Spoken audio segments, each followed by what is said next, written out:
Om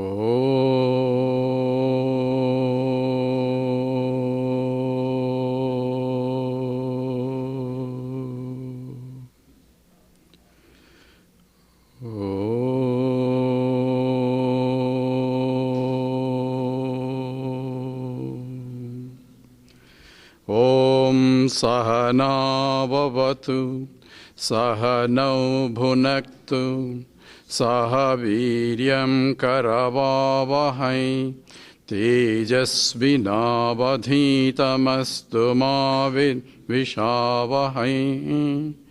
Om Shanti Shanti Shanti. Akhanda Mandalakaram Vyaptam Yena Characharam Tatpadam Darsitam Yena Tasmai Sri Gurave Namaha. Ajnanatimirandhasya Jnananjana Shalakaya Chakshu Militam Yena Tasmai Sri Gurur Brahma Gurur Vishnu Gurur Devo Maheshwaraha Gurureva Param Brahma Tasmai Sri Gurave Namaha. Stavaram Jangamam Yaptam Yatkinchis Sacharacharam Tatpadam Darsitam Yena Tasmai Sri Gurave Namaha. Chinmayam Vyapi Yat Sarvam Trailokyam Sacharacharam Tatpadam Darsitam Yena Tasmai Sri Gurave Namaha. Tvameva Mata Cha Pita Tvameva Tvameva Bandhuscha Sakha Tvameva Tvameva Vidya Dravidam Tvameva Tvameva Sarvam Amadeva Deva Tvameva Sarvam Gurudeva Deva. Sri Gurubhyo Namaha. What's Hinduism? Or what are the fundamentals of Hinduism? Or when can I say I'm really Hindu? Because everybody say I am a Hindu. But what really qualifies me to call myself as a Hindu? These are the questions that we need to ask, because there are a lot of pressures in terms of converting Hindus into something else. So we need to convert Hindus back to Hindus, and also those who want to become Hindus to know at least what are the fundamentals of Hinduism. Hinduism is only coined more recently by English. The original name is Sanatana Dharmam. Sanatanam is that which is immemorial, that is beyond the memory itself. No one knows when it started. So it is an eternal dharma. And eternal does not mean it is a past, present, and future. It is beyond the concept of time itself that makes eternal as an eternal. And what is that eternal dharma that constitutes the Hinduism that we should know? The Hinduism word, the Hindus itself, one explanation is those people who are living on the river belt of Sindhus were called Sindhus, and it became Hindus. That's one theory. But whatever that is that constitutes, it is actually Sanatanam, that is beyond the concept of time itself, that dharma. So we need to know what is that eternal, and we need to know what is that dharma. Before we go into this essential aspects of Hinduism, the basic fundamentals of Hinduism is that we have a fundamental scripts which are eternal, that is Sanatanam, and that forms the basis for Hinduism itself, and those are called the Vedas. Vedas are not written by a human being, it's called Apaurusheyam. Then how can that be? It means those rishis, in contemplative scientists of the yoga, in the seat of meditation, when they are meditating on the nature of the reality itself, things are revealed to them. So it is revelations in the seat of meditation, and therefore whatever that is revealed, they heard as though in their minds, and they passed it on to their disciples, and therefore it is called the disciples heard from their teacher, and therefore it's called Shruti. Shruti means that what you hear. And these Shrutis are the Vedas. Because even a scientist also, when he's contemplating on a particular subject, that's called meditation, the truth gets revealed to him, and he may say, I discovered it, but our Rishi says it is revealed to us. And whatever is revealed is passed it on to their disciples, and their disciples, what they heard from their teacher, passed it on to their disciples. That's how the Vedas have been passed on. And only Veda Vyasa recognized that this get lost unless it is recorded in some form. So he collected all that and edited into 4 Vedas. So Veda Vyasa is the first editor. He's not a composer of the Vedas. He's the editor of those Vedas that are being passed on. That which is revealed to the rishis, the rishis are called Veda Drashtas. They are the ones who, for him, the Vedas are revealed. So that forms the fundamental scriptures for us. And they themselves are eternal because the knowledge itself is eternal. Veda also means the knowledge. Knowledge is revealed. Just as gravitational force is eternal, but it is revealed to a person who is meditating on that. In the same way, all laws of the creation are only a scientist discovers those laws. He doesn't invent the laws. So all are eternal only. But these laws or these governing things that are related to the highest reality is what is revealed in the Vedas. And each Veda has 2 parts. One is the Karma Kanda, the big part where the rituals are described, and the second part is the Jnana Kanda where the highest philosophy is discussed. All our Hindu scriptures are always a dialogue between the student and the teacher. Samvadam. Samvadam means, let's say Krishna Arjuna Samvadam is a Samvadam is a discussion between a teacher and the student where the knowledge flows from the higher to the lower. That's called Samvadam. Vadam means between 2 equals. And all our scriptures are Samvadam where the student is allowed to ask questions. Student is encouraged to use the intellect itself all the time. You can challenge the teacher, this cannot be true, please prove it to me. That is the nature of our description of our reality. There is nothing blasphemy here. All our scriptures are dialogues. That's the sacred of our Hinduism also. Where the intellect is encouraged, that's why we start praying the Ganesha before we do, because the Ganesha itself is symbolism of the intellect itself. So before every action we do, we want the intellect to make sure we do properly. The study is also same way. That is the first aspect of Hinduism. That is the first pillar where Hinduism is based on. So many scriptures of Hinduism say, don't say our scripture is Vedas. Anything that is agreeable or coherent with Vedas, we accept them. So any religion we are ready to accept as long as they agree with the Vedas. If they don't agree with Vedas, we don't accept those parts that do not agree. The second pillar of Hinduism is the Bhagavad Gita, where the same teaching of the Upanishads are brought back to a man of action, an army officer like Arjuna in the field of action, not in the Himalayas where everything is quiet. So how to apply that highest philosophy so that I can evolve myself to that highest state is the theme called Yoga Shastra and Brahma Vidya. That's what is the Bhagavad Gita.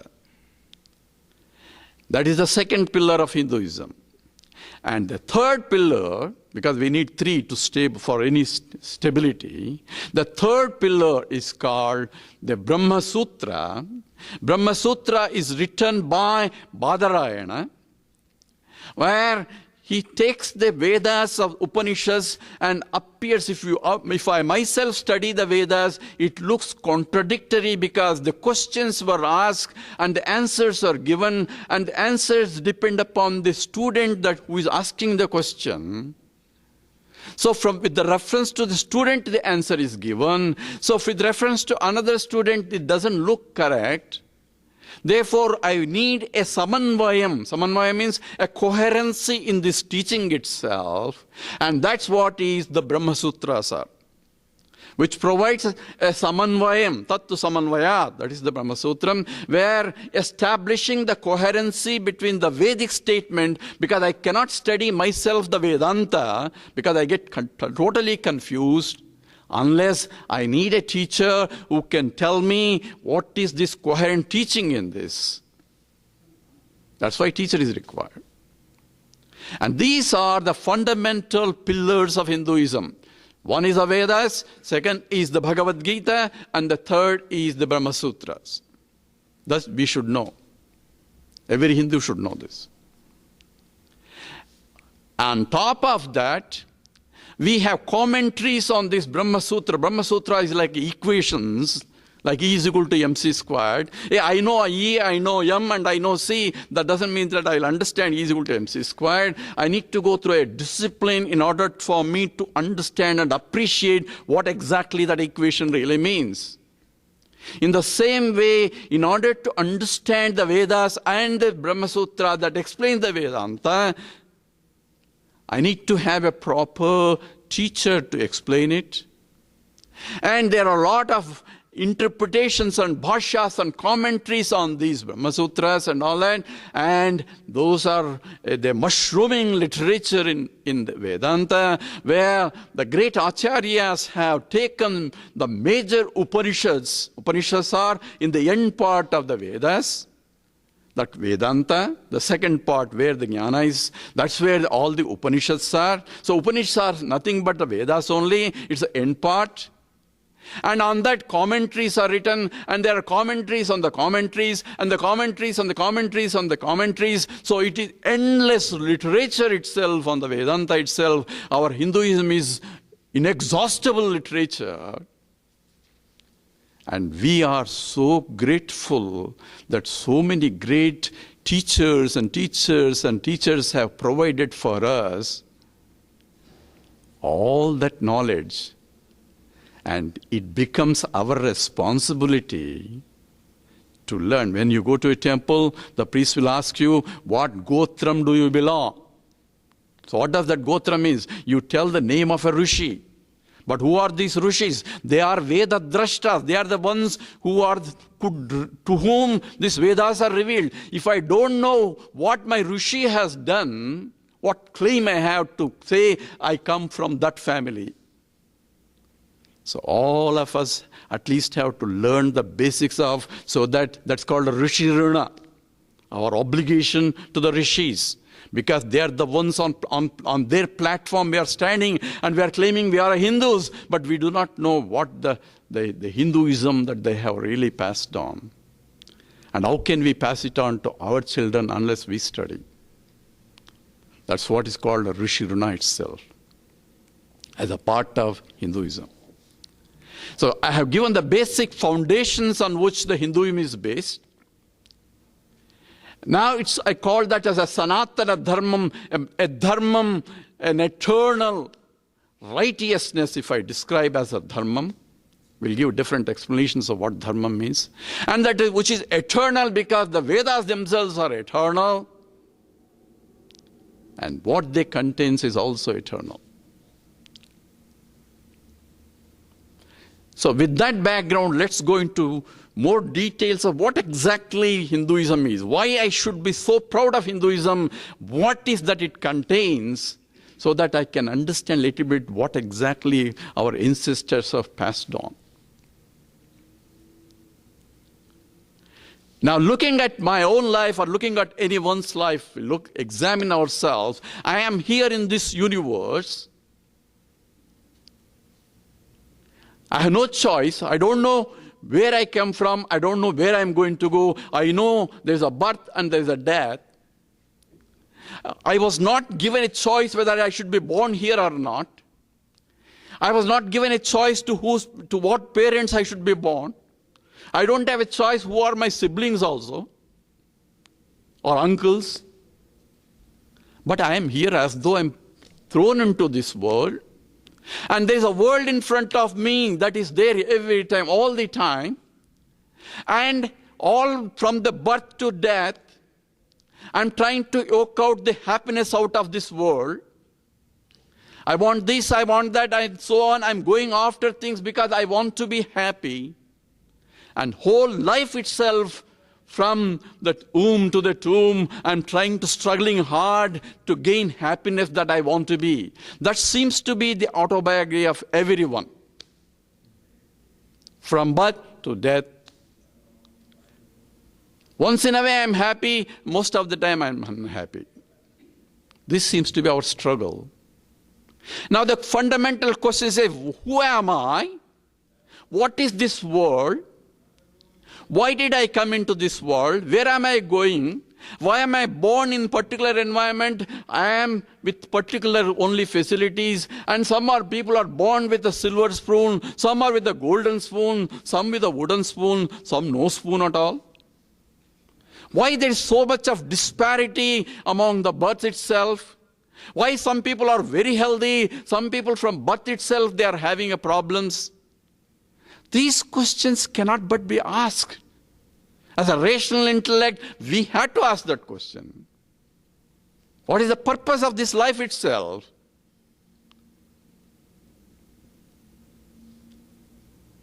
If that questions come to my mind, I need to seek the answers. Where can I get the answers? Then where is this world? Who created this world? Where did it come from? Why am I put in this location? All that will be related. And what's my relation myself with the world also? So all religions try to explain this, because the science itself try to explain this, but has a problem, because they say a big bang, that's how the world is started. That's all they tell. But how did it bang? Where did it bang? If you really want to know spatial locality and time, time says it banged, it's particular because you can extrapolate based on the galaxy's movement, you can extrapolate back to the place where you are as a center and say bang occurred. The fact of the science is bang occurred everywhere when the space itself is not there. Wherever the observer is, that's where the bang occurred. But you cannot ask the question, infinite mass centered at one place and banging, following a banging laws. How did those laws come into picture? What are the laws governing? All that science cannot answer it. So we have to go to religion. It says, what does it say? Where is this world? What is this world? All religions across the board say that this is a creation. Why is it creation? Hinduism also says it's a creation.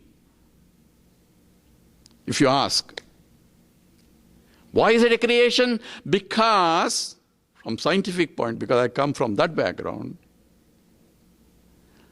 if I bring a big stone and tell you, hey, this is my creation, you will hit me with that stone. But if I take out a beautiful Ganesha out of that stone, if I sculpture it, they will say, oh, what a beautiful creation. Suddenly the stone on the road was not a creation, now it became a creation. Why? Because there is an aesthetic beauty there now. There is an order there that you can appreciate. And order From those who know thermodynamics, order cannot be done unless work has to be done. A creative work has to be done. Therefore, the whole universe, if it is a creation, it has to be a perfect ordered system.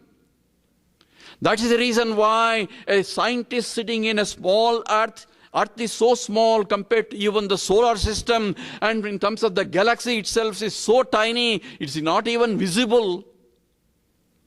Sitting in a corner on this Earth, if I can deduce laws that are governing galaxies and galaxies away, it has to be a well-behaved, ordered system. It has to be a creative system where I can predict the behavior of anything in the universe, movement. Therefore, it is a creation. It's not by random process. I cannot create a deterministic laws. Therefore, all religions say it is creation. But we ask the question, sir, where is that intelligence? Because you need intelligence to create it. You need intelligence to maintain this order. Where is that intelligence? This is where the Hinduism stands out. Because we need to know what is that Hinduism, why we should be proud of it. That creator, whoever we call it a God, that intelligence cannot be outside the creation and cannot be inside the creation. It cannot be outside the creation because if I say it's outside the creation, who created that outside? Somebody has to create that outside for him to be there, for him or she or it to be there. If I ask that question, then what say? That outside also has to be created. Therefore, that outside is also inside the creation. Because therefore, creation is infinite. That's what Hinduism, please. He cannot be inside the creation also, because anything inside the creation is created. So he has to be beyond the creation itself because he's the one who is creating it. Therefore, he cannot be inside the creation. Only answer that is possible is he and the creation cannot be separate. So where is the God? We don't put him in heaven somewhere so that he can be comfortable when we are all suffering here. He is right here, right now, wherever he is, because he is nothing but the creation himself. Remember, this we want very important. That's why we'll understand later what the idol worship really means. So in everything that I see, everything that I hear, everything I taste, everything is nothing but he alone. So how far I had to go to see that Lord? Where I had to go to see that Lord? Wherever I see, I should be able to see him. Since I do not have that knowledge, we have the temple, at least see here first, where you can see the Lord, in what form he should be. We have many, many varieties of forms. Then do we really have God? No, remember, God is everywhere. He is everything, nothing but God only. There is only one. There cannot be many intelligent causes. There cannot be many infinities. That which is all pervading in everywhere, I can invoke him in any form, knowing that that form is not really God.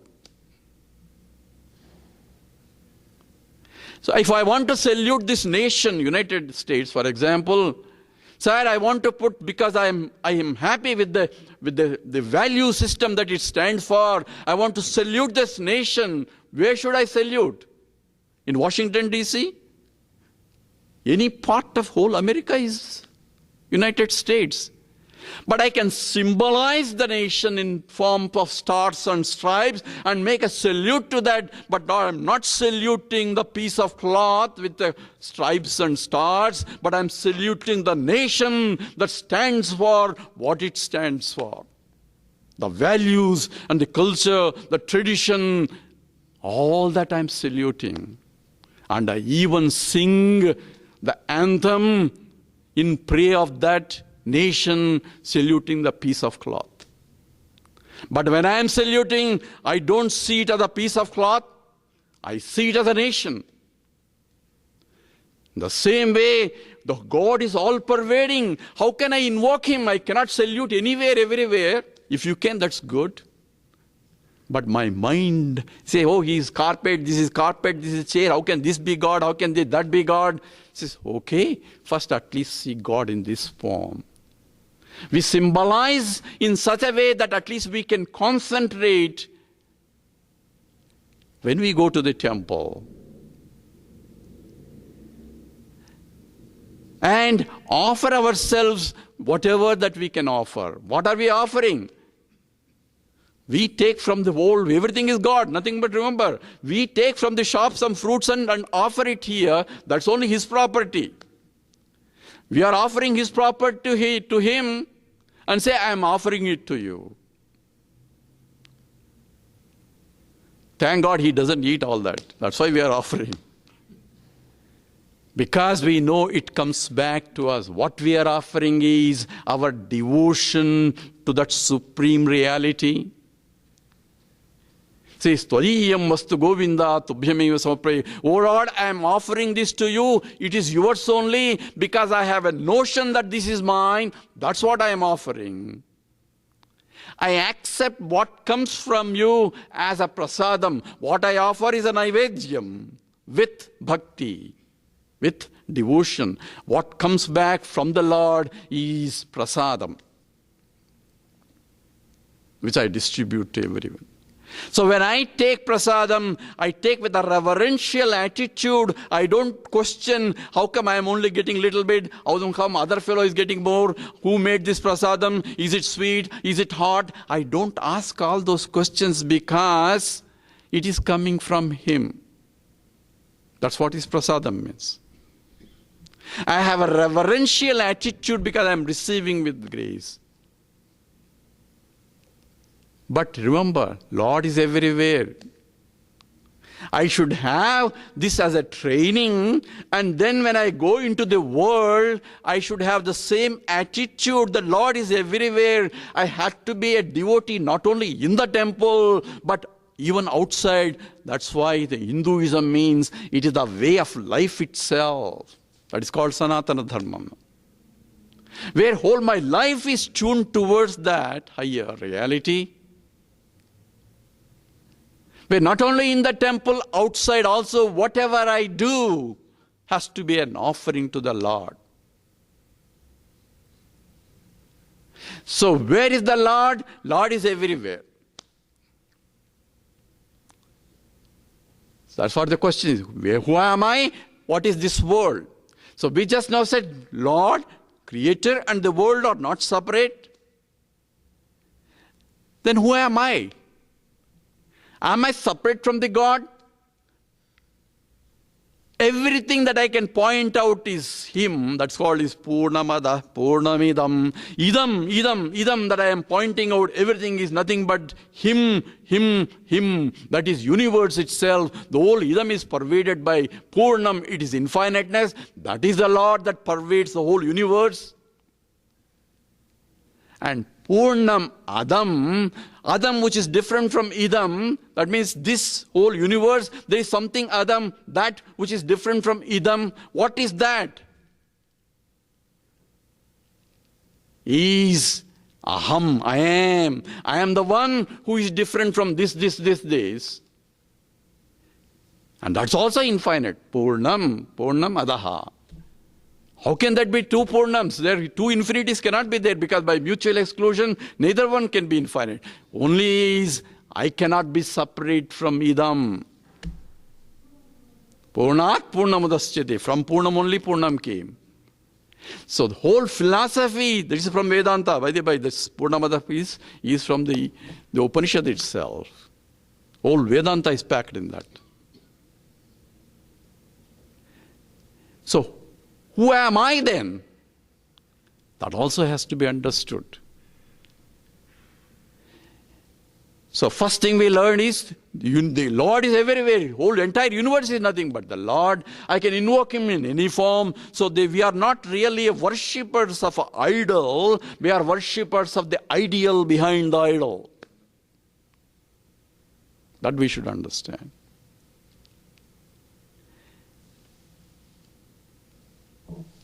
Then the next thing we need to know is, who is that I am? Why should I worship Him? What's my role? Where did I come from and where am I going to go? All these questions have to be answered. What's the purpose of life itself? I just mentioned everyone in every pursuit is looking for what? Not for God. You may think that you are looking for, you are not looking for God. You go to a temple and ask for what? Oh Lord, give me this, give me that so that I can be happy. So everyone seems to be looking for only happiness. So whether you are whatever life form you are, everyone is looking for happiness or going to environment which brings them happiness. Because I have decided that I am not happy as I am, therefore I want to be happy. How can I be happy? If I get this, I'll be happy. If I get that, I'll be happy. So whole my life is struggling hard because I have decided that I am not happy. Why I have decided? Because I am taking myself what I am not. This is our scripture now. What is that? What does it mean? It means I am taking myself to be something other than what I am not. If I ask everybody, who are you, sir? You'll introduce the name and then you give me big biodata of where you're born, what are you, what are the accomplishments, all pages and pages of biodata. Biodata is, I am this, I am that, I am that, I am so great, I am all this, that only is biodata. Scriptures ask you, sir, I am is a subject and this and that are objects. You are mixing already confusion here. When you say, I am this, how can I am be this? A subject cannot be an object. Whatever I point out, this is an object. Anything that I point out is an object. I am the one who is pointing, different from pointed. So I am the subject, and subject cannot be objectified. I cannot say I am this, because this is an object. So anything object cannot be I am. But when I take myself, I am this body and this mind and this intellect. The body, mind and intellects are limited. Therefore, this very conclusion that I am this makes me that I am not that. And I want to be everything also. Because for me to be happy, I want this, I want that, which I don't have it. And if I have it, I want to make sure that other people don't take what I have. These are all my struggles. So all pursuits is trying to find out, I want to be happy. Only way I can be happy that I have everything in the whole universe, then I am happy because there is nothing more I need. Because I have everything. Then I am definitely happy. But by adding this, that, I can never reach infinity, because by adding this plus any finite things, I cannot reach infinite. Finite plus finite is only finite only. So I can never become happy by any pursuits in my life itself. So all pursuits throughout my life, I am trying to gain this or gain that and gain that. All pursuits are going to miserably fail because I can never reach that ultimate happiness that I am longing for all the time. And one day I'll kick the bucket. I don't know what happens later and I don't know where I come from, but even this life itself is gone. Because of that problem, we need to understand that, because I am taking myself what I am not as I am. That is the basic fundamental problem. Then who is that I am then? What is that I am? I am the subject. I am an existent entity. Because we all know that we are all existing. Is there anyone here who is non-existing? Obviously that doesn't make sense. I am a conscious entity. That also we know.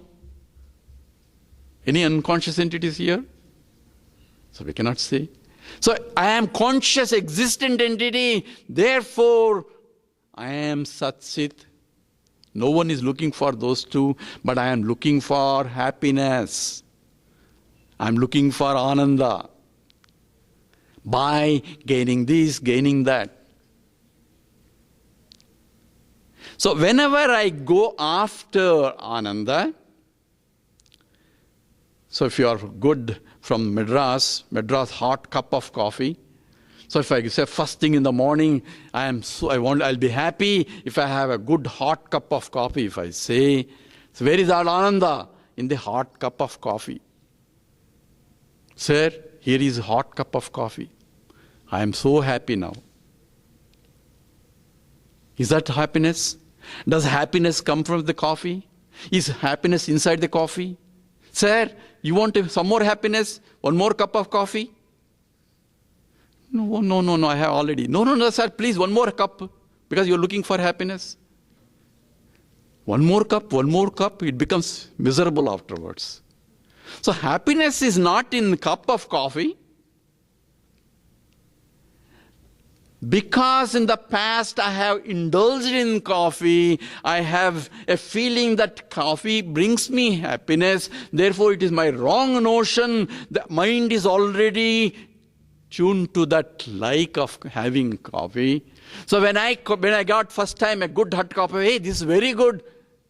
So I started taking more and more coffee. Whenever I indulge myself in sensuous satisfactions, it leaves an impression. Not only I have an immediate happiness, it leaves an impression in my mind to repeat that experience again.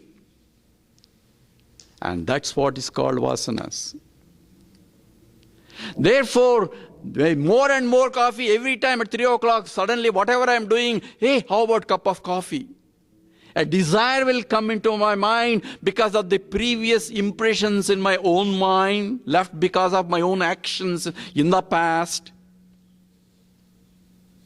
So all desires, if you look at it, nothing but those are the impressions left over in you by your own past actions. Therefore, I gravitate to the environment which are conducive to my vasanas or to my likes and dislikes. I try to have an environment which brings me happiness and try to avoid an environment which causes me unhappiness. All my life I am going after one place, this place, that place, traveling here, traveling to America, traveling to India. Why? Looking for happiness all the time. Why? That environment will bring you happiness. This environment will bring you happiness. That will bring me happiness. When I go there, I am still unhappy. So I am going again some more. But just now I said, sir, in the coffee there is no happiness. In no object there is really happiness. But where is the happiness? When I had a cup of hot coffee in the morning, I was so happy. Where did it come from? The mind which was agitated, I want coffee, that agitated mind has become calm and quiet when I got the first hot cup of coffee. I am so happy that because my mind is peaceful, calm, quiet mind in those moments. So where is the happiness? Not in the cup of coffee. Whenever my mind is calm, quiet, contented mind, that's where the happiness is. That is, I am back to myself. I am not looking for, longing for, waiting for, running for anything that brings me any more happiness in those moments.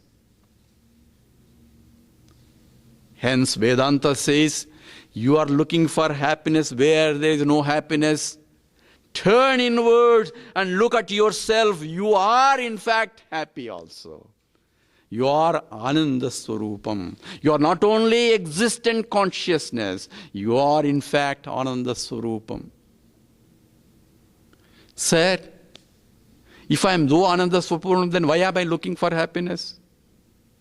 Says, that's also my question. For me to appreciate that I am Ananda Swarupam.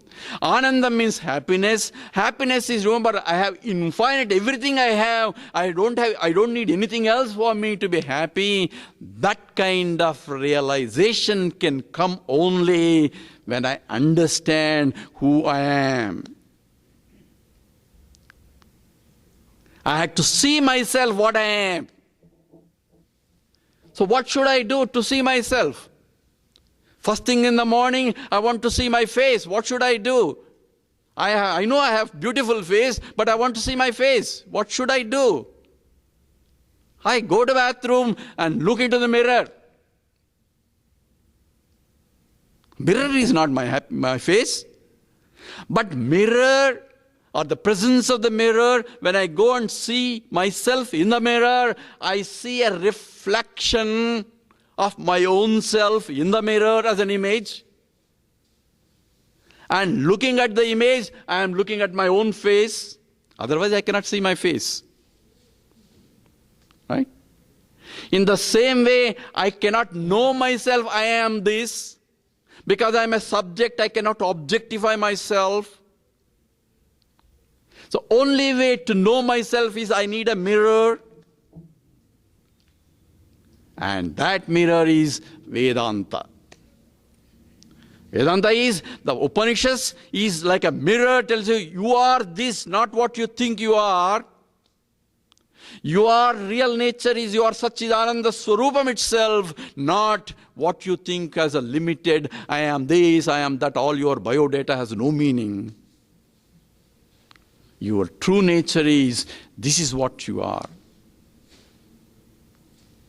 But to see myself in that mirror of Vedanta, just as if I go in front of the mirror and stand in front of the mirror, I may not see my face unless I open my eyes.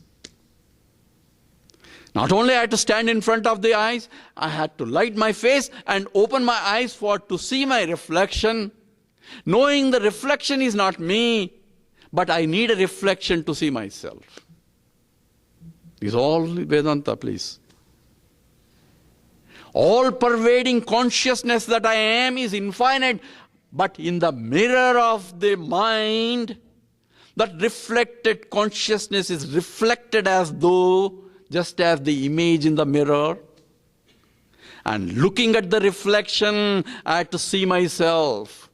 That's what Vedanta teaches. But to understand it, just as any other prerequisites, I need to prepare my mind because I'm not able to see, even though this is all so clear at this stage.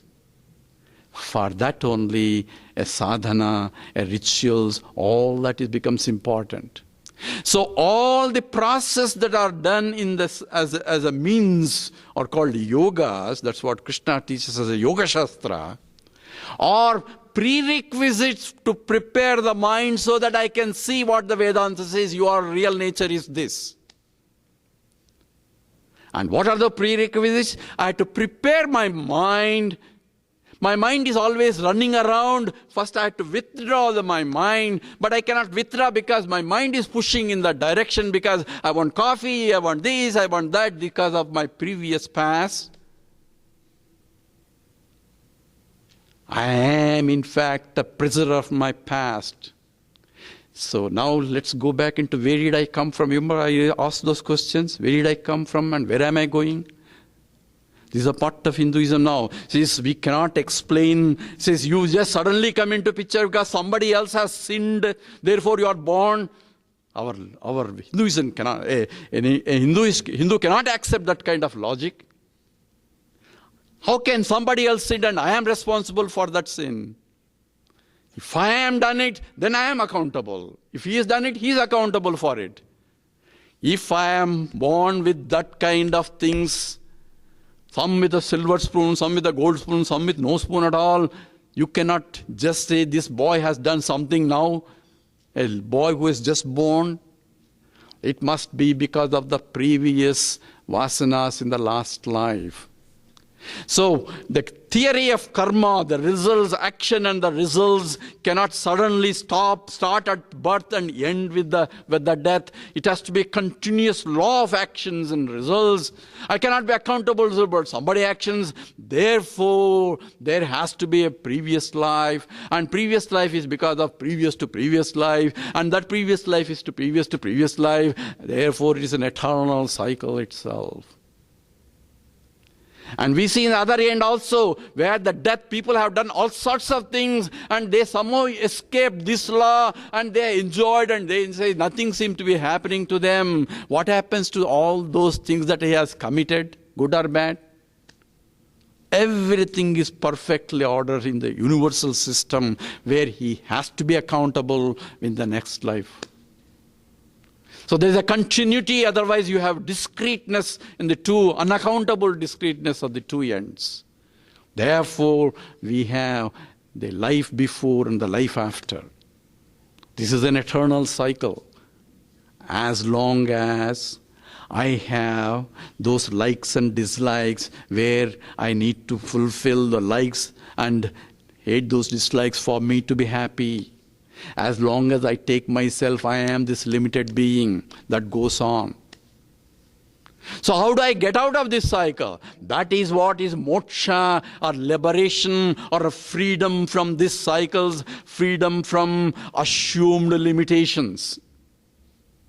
Therefore, our basic Hinduism philosophy is Sanatana Dharma, is where dharma includes a proper attitude in my actions and proper actions themselves towards liberation. So dharma, then artha, kama comes, and then the moksha, that's called purusharthas. So all my actions, I have to earn as much as I can so that I can live. I can enjoy as much as I can as long as it is limited by dharma and towards the moksha. That is the pursuit, human pursuit of life. So dharma means right attitude in the action. What is dharma, my dharma? Hinduism simplistic way of explaining dharma is, I should not do anything that I expect others not to do to me. That's the basics. I should do only those I expect others to do to me. I want others to be kind to me, though I should be kind to others. I want others to help me when I'm in need. Therefore, I should do that as my dharma. I want others to be compassionate to me. Therefore, it becomes my dharma to be compassionate. I should not do people should not lie to me. Therefore, I should not lie to others. I want others not to steal my property. Therefore, I should not steal. So all dharmas, if you look at it, is what I expect others to follow, I myself have to follow. So whenever you are in trouble, say, what should I do? Think back what I would expect others to do in this situation. That's what becomes your dharma. It's a very simple way. But that is the starting point. But every action that I perform also has to remind myself that that is the highest reality to the Lord that is pervading everywhere. Remember, Lord is not only in the temple. This is only training. The prasadam that we have is only training because it's coming from the Lord. But every action that I perform, I am performing into the universe. And the results from the universe, that is nothing but the Lord, because the whole universe is nothing but the Lord. So results are coming from Him. Whatever comes from Him is prasadam. Remember, we got trained already in the temple. Therefore, I should have a reverential attitude to receive the results of the action. With that, it's coming from the Lord. That means my mind does not get agitated when I see the result. All the time, that's what is karmani eva adhikarasti. You have only right to perform. You have only a the choice to perform the action, results are always from him. But if I perform with an attitude of as an naivedyam or offering to him, then whatever comes from him is accepted as a reverential attitude. My mind is always prepared for the next action without getting agitated. So I am always efficient in the action. I always perform the best that I can do so that Lord is pleased, because Lord is everywhere. When I am pleased with my own action, Lord in me is also pleased, because Lord is everywhere too. So a Hindu has to perform his every action, whatever the role he's playing, as a father, as a mother, as a student, as a sister, as a brother, every role, as a friend, as a neighbor, as a citizen. Every role that he plays has to be the best that he can do, because then itself becomes a prayer. Yat karoshi adashnasi. Whatever you do, offer it to me. There is no mean action or good action. Whatever you do, once you offer it to him, that is his problem. With that attitude, when I perform, my mind becomes purer and purer. Then the scripture tells you, you go to a teacher and learn this Vedanta to realize what exactly your true nature is. Otherwise, if I go to that class, I will not stay more long. You say, what is this? What is this? I need this. I have to do this. I have to do that. You will be restless in the class. People come here, they will become restless because they have to go here, they have to go there, because of the pushing of all that. Only when I'm free to listen, my mind can absorb. That's why the scripture says you have to listen to a teacher, because you cannot yourself learn Vedanta by yourself. It will be confusing. Therefore, for that, tad vijnanartham gurumeva bhigachit. You have to go to a teacher. Who is the teacher? Teacher who himself has learned from his teacher. You get the parampara. And also can explain in a way that we can understand also. That kind of teacher only helpful for us. There's no point in teaching, having chemistry problems and go to a biology teacher. We need to have a proper teacher that's able to explain to us in the language that we can understand, so that at least we can appreciate that teacher. That's what is the Vedantic teacher. If we need a teacher to go to MS and all, guides are required. For PhD, for guides are required. For tennis, we need a coach. What about the Vedanta, which is more subtlest of the subject? We need to have their teacher. Why do I need a teacher? Atma is a teacher. No. If you can listen to Atma, you don't need a teacher. So, have to be a teacher. Can I have a figure of a teacher to learn? I need a live teacher to teach tennis. Coach has to be a live teacher, not a teacher with a figure there. Only way to learn is, that's what Krishna says in the Bhagavad Gita, tad vijnanartham. Guru says, tad vidhi pranipatena pariprasnena sevaya. You approach a teacher. So this is the methodology that is described to reach the highest state of reality. What is that? I am, in fact, is not only the existent consciousness, but I am the supreme reality, the Ananda Swarupam, limitless, Anantam, that is endless, therefore limitless. There is nothing I need anymore. I understand my true nature. If at all I do now anything, not for my sake, out of pure love for this whole universe itself, outpouring love, that's why the great Mahatmas are. From then on, life, the whole universe become the sport itself, the Leela. So I explain to you what exactly the fundamentals of Hinduism.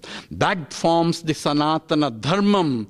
It is not just a way of life, any way of life. A way of life tuned towards this highest reality. Whether it's a dance, whether it's a music, whatever they do, it is tuned towards this, pointing into that direction, not for sensuous enjoyment, not for anything else, but this is the highest.